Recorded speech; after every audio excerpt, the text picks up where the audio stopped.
go, there you go. A little bit of fun in drop D tuning there. Basically, I was kind of noodling around on 3 different ideas there. The first was this, which is basically just a D scale, flipping on and off of a D scale.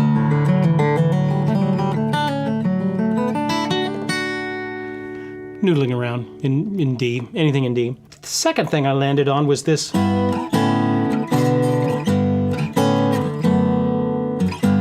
Something like that. Then the other idea, which I had worked out earlier in the day, was this. I can't play it as well as I'd like, but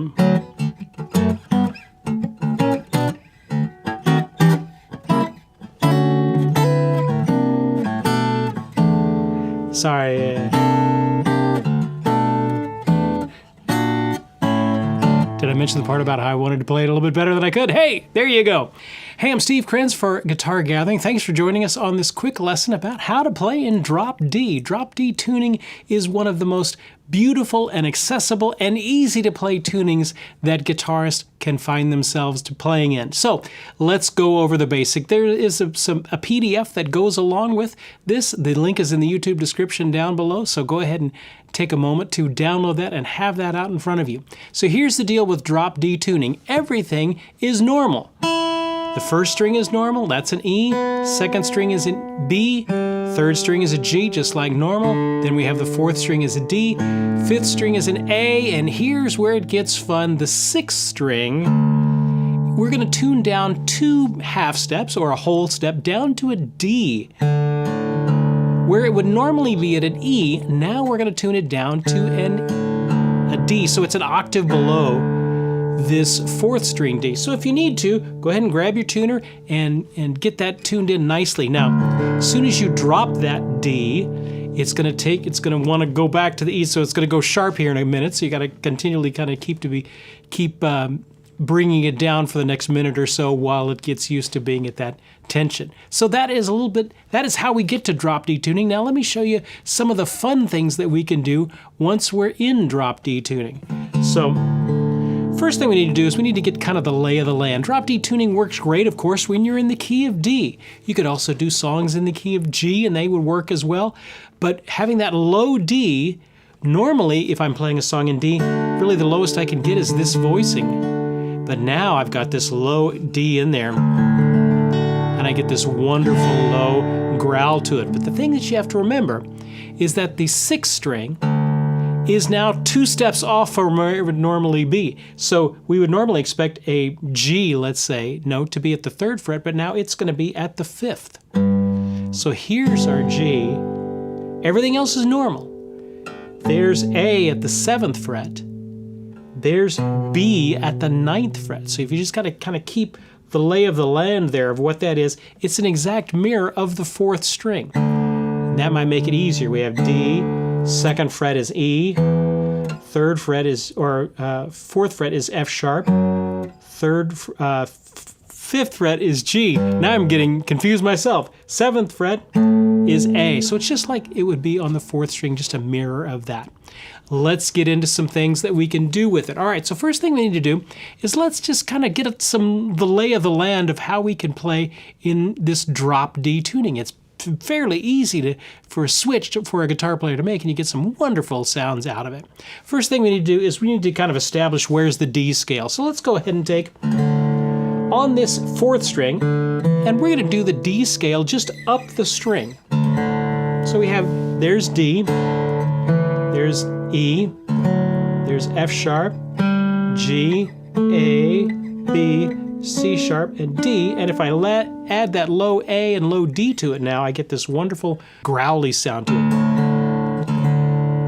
D, F sharp, G, A, B, C sharp, D. Remember that open string is a D as well, so we can do all sorts of hammer-ons.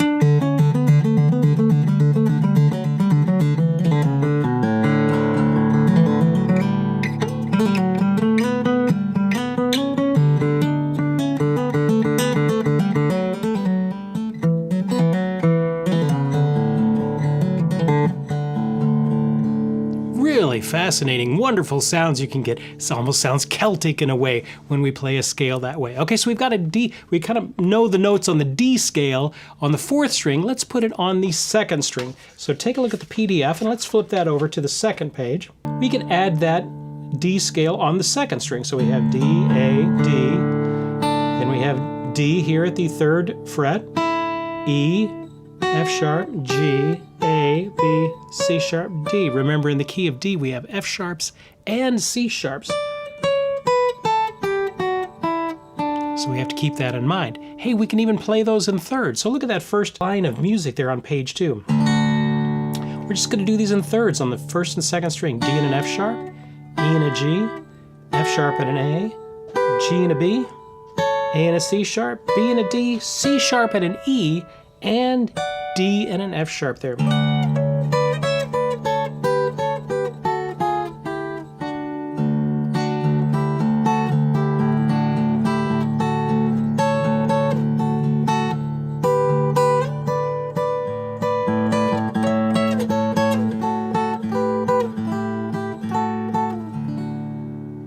All of that with that low D and low A rumbling around there. Take a look at the next line. If we can do it in thirds, we can also do it in sixths. So let's do sixths on the 4th and the 2nd string. So instead of putting the 3rd above the D on the 2nd string, we're going to put it below.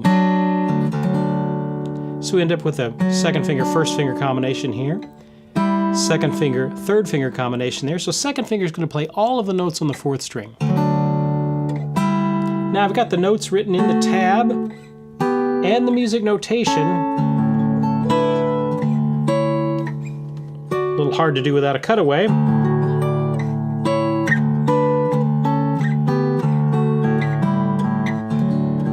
Maybe I could do it in thirds.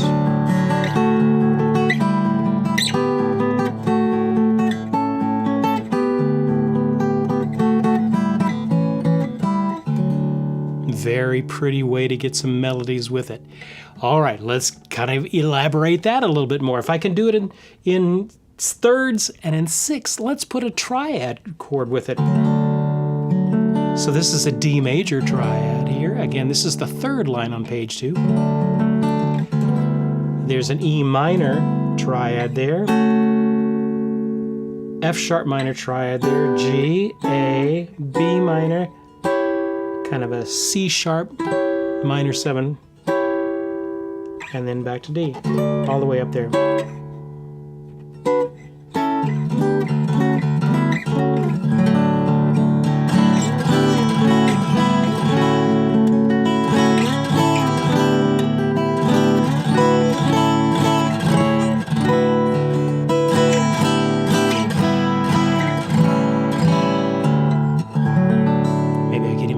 Open E, that 1st string E, make it kind of a D2 sound.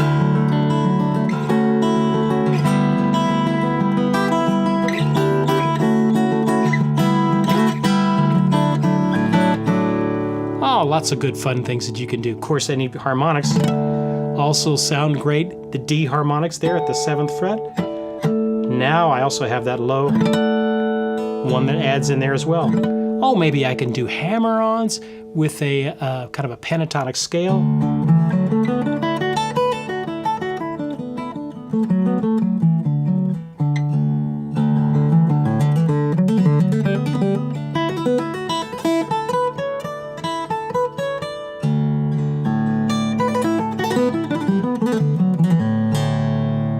Just pentatonic scale. And adding some open strings in there. Hammer on, and then pulling off the open string. All of the open strings are in the key of D, so it sounds particularly good in there.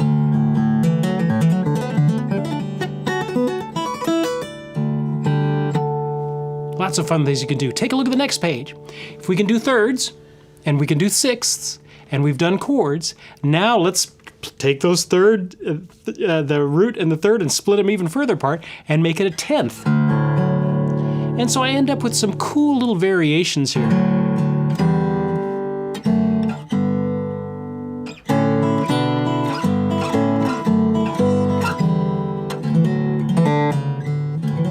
All right, so take a look at the top of page 3. What am I trying to tell you there? That first one, it's just kind of the root, the 5th, and then this 10th there. So that one is the one that's kind of the outlier. All of the next ones are going to have this open D in between the 6th string, playing the lowest note, and the 3rd string playing the 10th. So you have this open D in between them all. So that second one becomes kind of this wonderful E minor 7th. I probably would do my 3rd finger and my 1st finger here, and I get a D with an F sharp in the bass. Remember, I'm playing that 4th string open D in between all of these. When in doubt, just look at the tab, it'll show you. If I go up to a 2-in-1 combination, it's either going to be a 3-in-1 or a 2-in-1 combination with your fingers. Now I've got the G, and I get a G triad. If I go up 2 frets here to the 7th fret, I get kind of an A suspended with that D in there, kind of gives a little bit of a rub there. I like that. If I keep going up, now I'll get to a 3-in-1 combination. B minor, kind of a, A suspended with a C sharp, I guess if you want to think about it that way. Here's a little trick. It's 2-in-1, and then 3-in-1, 3-in-1, so it's a pair, then a pair of 2-in-1s, a pair of these, and so you get some wonderful combinations out of that.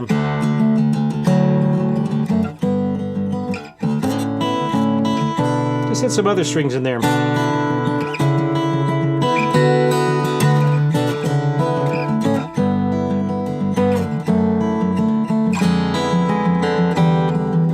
Just slid down there, 3-in-1, 3-in-1, 2-in-1.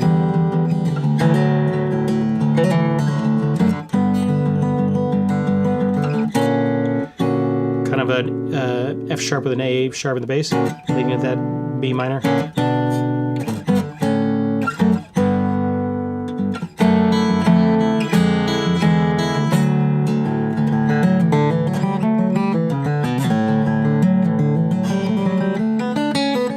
What is all that nonsense? I'm just in the key of D. Here's a D, E, F sharp, G, now A, B, C sharp, D. So if I just do kind of a D scale flipping off to these open strings,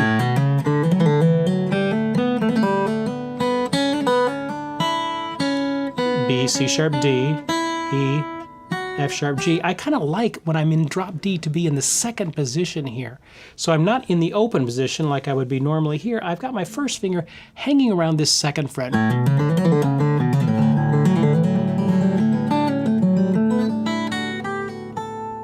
All of this on this open string. All right, let's get into some chords. What are some of the basic chords that we can do in drop D? Oh, there's lots of fun things we could do.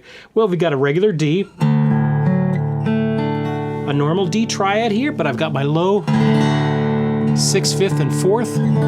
That's a good one. If I put my 3rd finger in the bass, you got the finger numbers are circled there. That's a D with an F sharp in the bass. This is an E minor 7th, so you have to learn a little bit of a couple of different shapes, but I've written them out there for you. There's several different ways you can do a G. Here's a 3rd finger on the G, and at the 5th fret, and then the other's open. The little X's on your chord diagrams are telling you not to play that string. Oh, I could maybe do a 2-in-1 combination. Remember we talked about that? What's the next line there? I got a third finger, and then 1st finger down here at the 1st fret, or at the 3rd fret. Oh, I can get a G7 if I bar this right here. Kind of hammer on that 2nd string, get a little bit of a bluesy sound.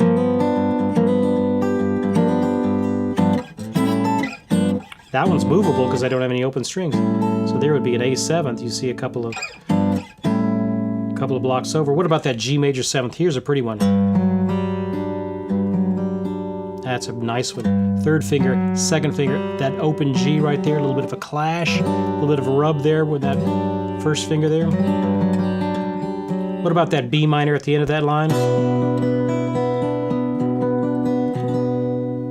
Some standard chords. So if you're playing a song, which kind of uses generally the 1, the 4, the 5, and 6 minor maybe, you can use these basic chords. But there are a few more colorful options. So take a look at the last page there, page 4. And I've got some colorful options there. So let's say I wanted to do a D major 9th. Just a first finger bar at the 2nd fret. What a gorgeous chord. Here, if I do my F sharp, A, D there, and add that open E to it, I've got that D, wonderful D2. We talked about that when we were doing, remember when we were doing our triads? There's that chord. If I move my 3rd finger up here to the 6th string, and I have a D2 with an F sharp in the bass. Here's a good one. A couple of different E minor 9ths there. If I put my 1st finger here on the 2nd fret of the 6th string, 3rd finger on this D, that's an E minor 7th. If I put my 2nd finger there, I get a wonderful E minor 9th. This is a neat, kind of a funky one. If I do my 1st finger and bar the 1st, the 6th and the 5th string,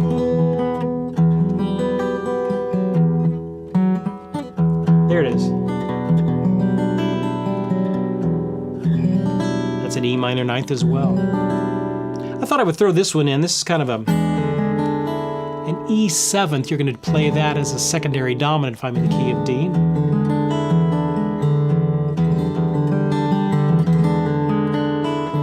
Oh, I've got an A 9th I could play here.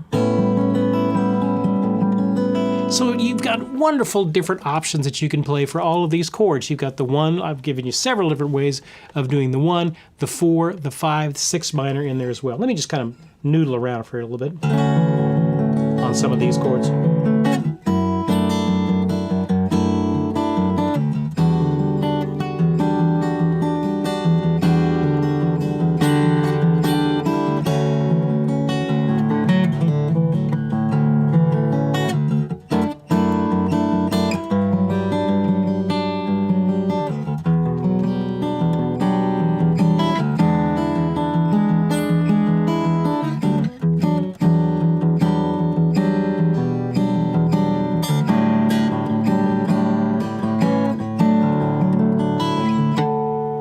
D triad there with our harmonics at the 7th fret. All kinds of fun things you could do. We've been in major D major here. There's also a wonderful thing you can do in drop D and kind of slip into sort of a Delta blues sound. And I'm going to show you just some of the key things that you can do with that. So I want you to, instead of the F sharp, we're going to add the F natural to it. At the 3rd fret with our 3rd finger on the 4th string. Okay. We can do the same thing with the 5th string. Same thing on the 6th string. Add a little bend to it.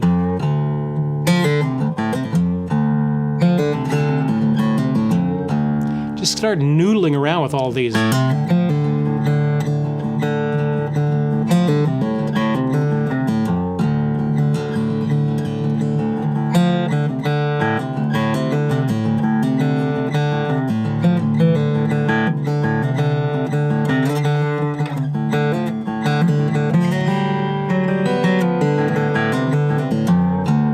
Stank on that.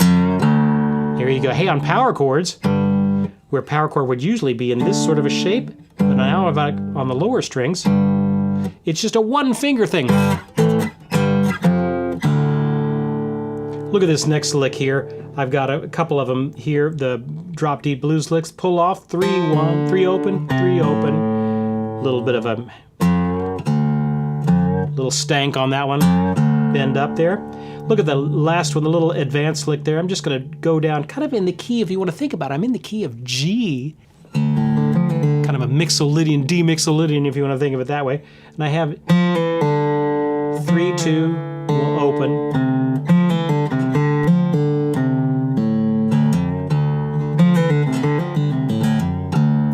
A great little lick. You can do it at the end of all kinds of nonsense.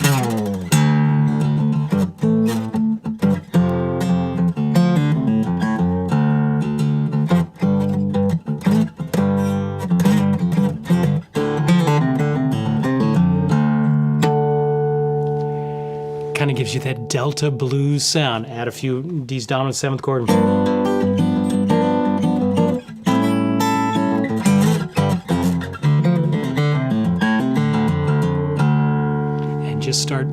noodling around in the key of D. There's all sorts of great things that you can do in this drop D tuning. And everything else is normally, the chords are normal, so it's a great tuning to mess around with. Have fun exploring drop D tuning. I hope these things are of help to you, and we will see you guys next time. We've got our Guitar Gathering Academy coming up in just a couple of weeks, where we started this, a month or so ago, and it seemed far away, but now it starts March 5th. The first song goes out March 5th. If you're interested in joining us, which is just, 10 days away or something like that now, take a look at the link in the YouTube description down below. This is our Guitar Gathering Academy. This is the hymns edition.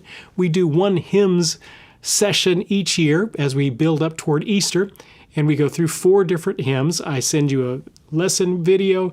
We give you the PDF that goes along with it, and everything is notated out there. I give you advanced, you learn how to play the melody, you learn how to play the chords, we do chord substitution stuff. I give you a beginning solo arrangement, I give you an advanced solo arrangement. The 4 hymns we're doing this time are Turn Your Eyes Upon Jesus, Blessed Assurance, Come Thou Fount of Every Blessing, and I Surrender All. So if you're interested in joining us, it's coming up. So the first song is going to go out here in just a few days. So if you haven't yet signed up for that, the link is in the YouTube description down below. I send you out the video lesson and a PDF each week, and then we also get together for a live Zoom session at the end of the week, and you can ask any questions that you have as you've been working on the song. There's something for everything. There's something for everybody and every skill level on there. I give you backing tracks as well. So if you're interested in kind of having a challenge, a weekly challenge for the 4 weeks as we're gearing up toward Easter, then you will. I encourage you to check it out. You can go to guitargatheringacademy.com, or you can click the link in the YouTube description down below for that. I wanted to play one thing for you.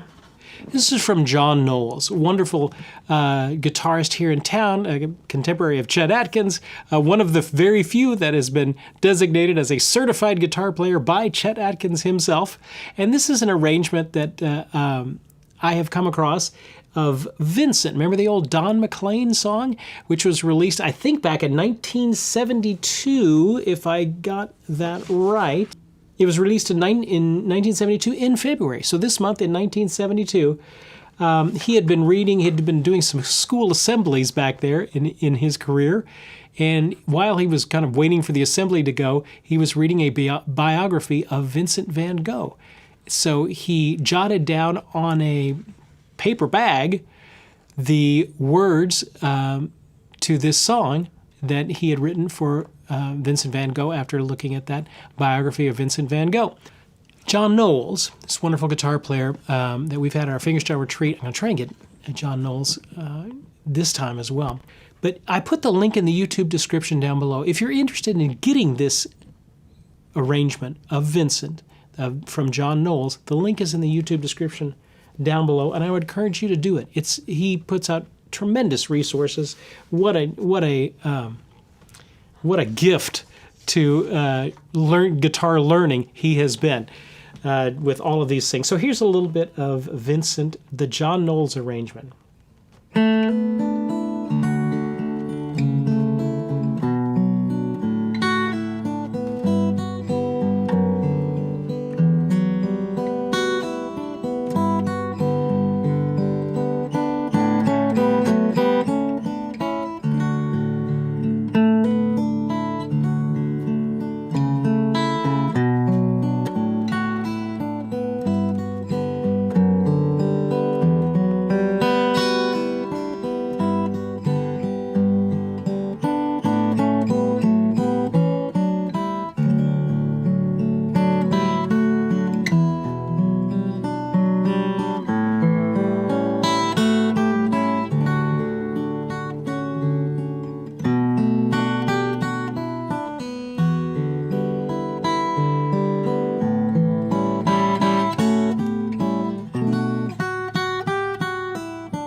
glorious arrangement. John is just a master arranger.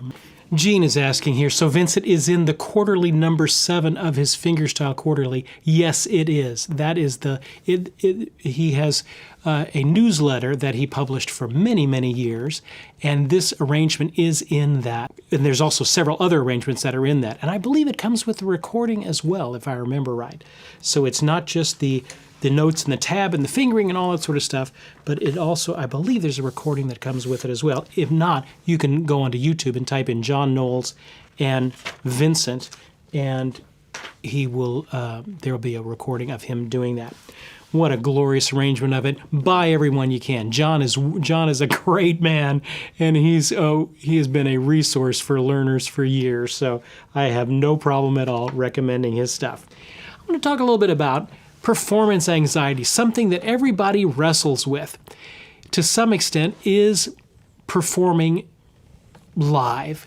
And so I thought, well, let's just talk about that here for a second. I've got some keys that I wrote down. You know, Tommy Emmanuel, I saw, he had a quote there. He said, I've been on stage so much, performing for me is like coming home. Someone had asked him, how does he deal with performance anxiety? He said, I don't really have performance anxiety. I've been on stage so much for so many years. It's like coming home when I'm on stage. And I thought, what a wonderful picture of how it should be. When we perform, it should be a wonderful sense of we get the opportunity to perform. But for many of us, we get struck with fear.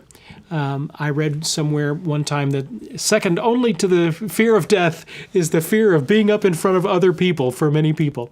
So performance anxiety gets to be a hindrance for so many of us. So I thought I would talk a little bit about that. Performing is something that needs to be practiced. So let me kind of change your mind about this. You don't just plop up there and perform and expect to be great. Performing, the act of performing, is something that needs to be practiced. Typically, when we learn a song, we kind of practice the problem parts of it, and we just are in this workshop, and we're just working all these parts of it. But we never actually take this thing out and go to the next level, which is kind of this polishing and performing area, where we're actually working on the skill of playing the song. Most of the time, we never even think about that. We're always just in workshop mode. We always have our project in the workshop, our song in the workshop, and we're working on it. The woodshed, we're working on it. We never actually get it out and start to think about how we can perform this song. So let's talk about that. Performing is different from working on a song or normal practicing. And here's some ways that you can do that. I wrote some keys down here. Play through the song without stopping. So how do we practice performing? Well, the baby steps of this is we're going to play through the song without stopping. No matter what happens, we're going to play through the song from the beginning to the end.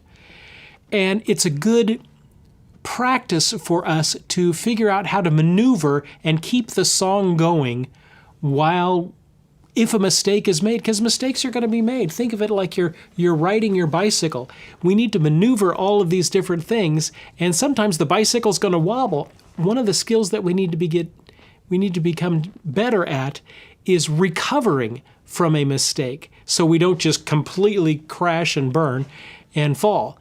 We want to learn how to, if the bike wobbles, if the song wobbles for a second, to quickly gain control again. And we do that by simple things like playing the song from beginning to end, no matter what happens. If you mess up a note, if you miss a couple of things, I missed a couple of fingering things in that song I just played. But I did try to get my best to keep it going so that we're not going to just fall when we do that. And that comes with practice. One of the ideas is take a moment to run it from beginning to end, no matter what happens. Put yourself on a metronome, and it'll show you where you're speeding up or where you're slowing down a section. A lot of times, if we're unsure with a section, we'll slow it down, and the metronome will help keep us honest on that. Learn how to recover from mistakes. Figure out workarounds to problem areas. This is a big one for me. Sometimes there was even things in John's arrangement there that I couldn't play. So I just worked around it. Just find a little workaround for it to make it work for you. You don't always have to play everything exactly like Steve Vai played it or Chet Atkins played it or whatever. Find a little workaround that works for you so that you can complete the song successfully. And then as your skill level develops, perhaps you can go back and put the original lick into it, but just figure out a lick that'll get you these workarounds around these problem areas. You can still take the song to the workshop when you need to actually work things through. So if you come across, as you're practicing performing, and you realize this area is still not ready for prime time yet, then you can take that out, take that back into the workshop and work on that in your practice time. But then take it back out again and work on it in the performance area where we're trying to work on the skill of performing. Put your strap on, stand up, have the music in front of you, be like you're performing. When you're ready, I have down here in my notes, when you're ready, and I would say even before you're ready, start working on this skill of performing. I don't care. First of all, just go from front to back. That's kind of the baby pool of it. After you do that, then play it for somebody. I don't care. Play it for your pet. Play it for your dog. I don't know. But get used to playing and performing the song from front to back successfully. Get your strap on, stand up, do whatever you need to be in kind of performance mode. Smile. This is nobody wants to watch somebody playing and they're all sour. Smile. You'll find your play better. It's not, oh, Steve, you don't know. Yes, I do know. Smile. You'll play better when you're smiling. Here's the thing that I do. I learn a little bit about the piece. Who wrote it?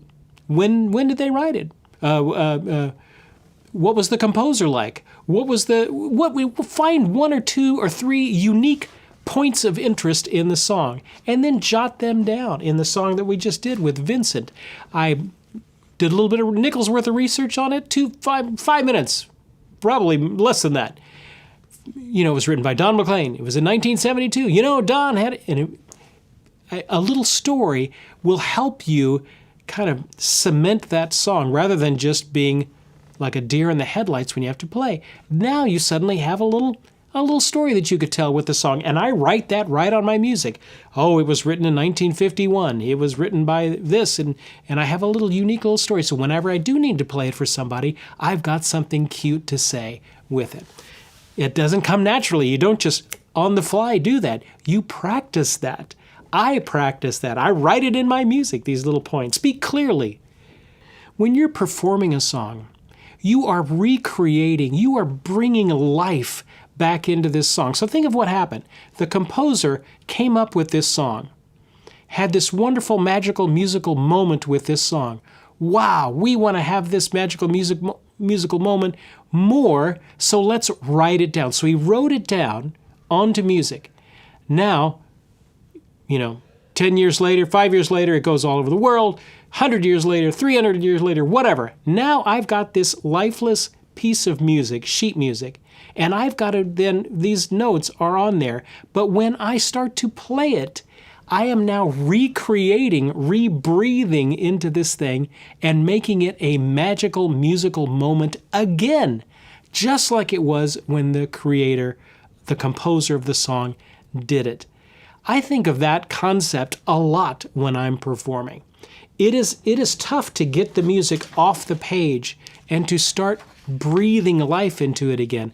But that's why we're musicians. We're not just note players. We are musicians. We are meant to rebreathe, recreate these moments, these musical moments. And that's one of the things that we do when we're performing. Another tip is to record yourself. Just set up put your phone camera on and record yourself. Oh, Steve, I hate looking at myself on video. I hate it too. Everybody hates it. But you'll find as you look at, you'll see, oh, you know what? I didn't play this right. Or I'm slowing down there and I didn't realize it. Or, you know what? I kind of look bored. Or I look like I'm mad when I'm playing. Things like that you see when you record yourself. So take a moment to record yourself. Analyze what went well and what didn't. Last thing, and once you find out these different areas, go back to the workshop, work this again. And then we come back in to polishing. So those are some thoughts I have on how I overcome that anxiety, is you just get really good at practicing the skill of performing. Performing is a skill, and you can learn how to do it and learn how to do it better. So I hope that's of help to you. Brian is asking, do I ever use drop D for music in church? And the chords sound like they would really enhance kind of the worship music that we do in church. Yes, I don't tend to do that just because I'm in situations where I have to play a lot of different songs, really back to back to back because I'm in performance mode. But if I had a guitar that I could just tune and have in drop D and then grab it when I have time to go to that song in drop D, it can be very effective in those sort of situations, especially when you're in the key of D. Yes, very much so. All right.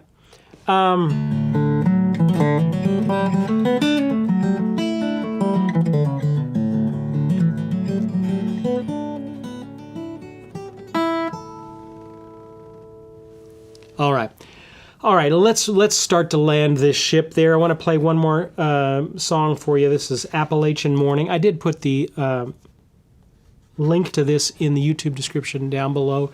This is one of my arrangements that you can get, and you can get the notation for that. I don't have a full lesson, but I do have the music all written out in Music and Tab if you're interested in for that. Thank you, Diane, for putting that up there.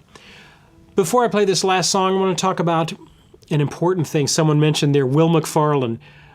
Surfer 36 mentioned Will McFarlane. I always remember this concept for Will McFarlane.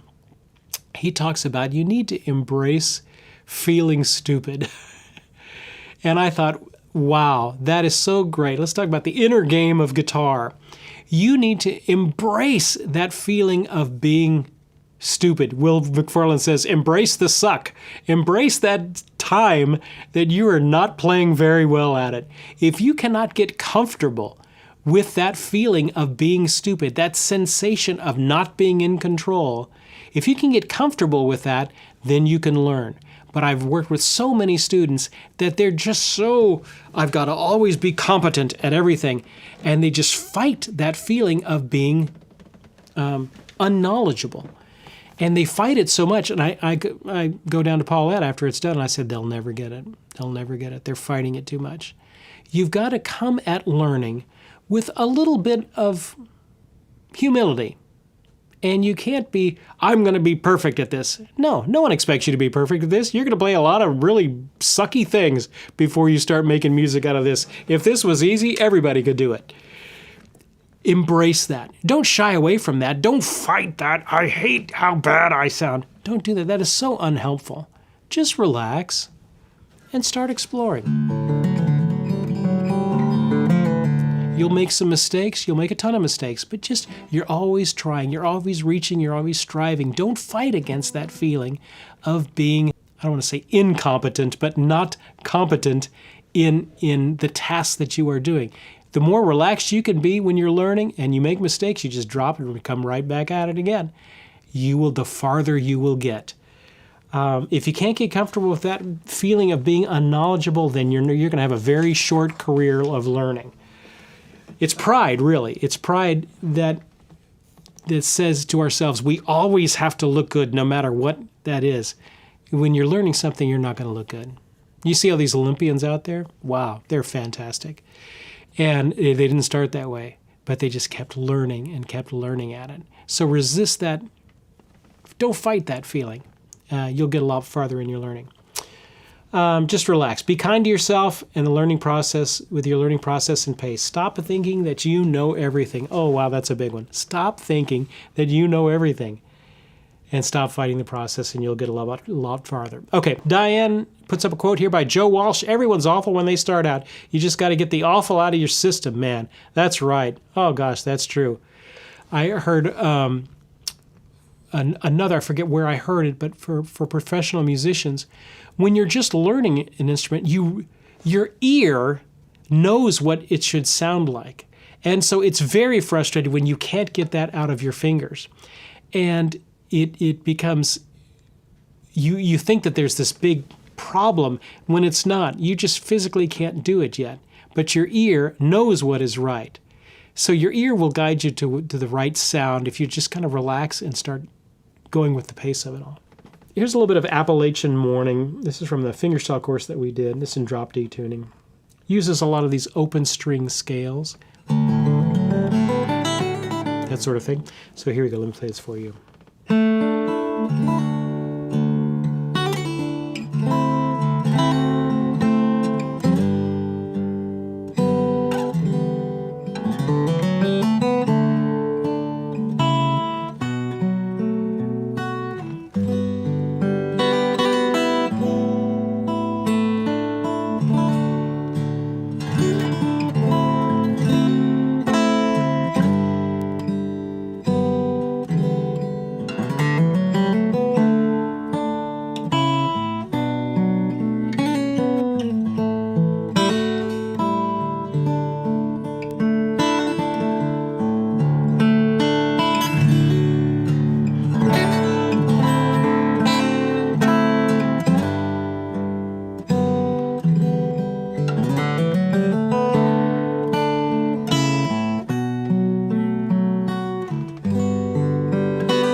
There you go. A little bit of Appalachian Morning, a song that I wrote a while back. If you're interested in that arrangement is down in the YouTube description down below. Keep up the great work in your learning. You guys are a treasure. We will see you guys next time.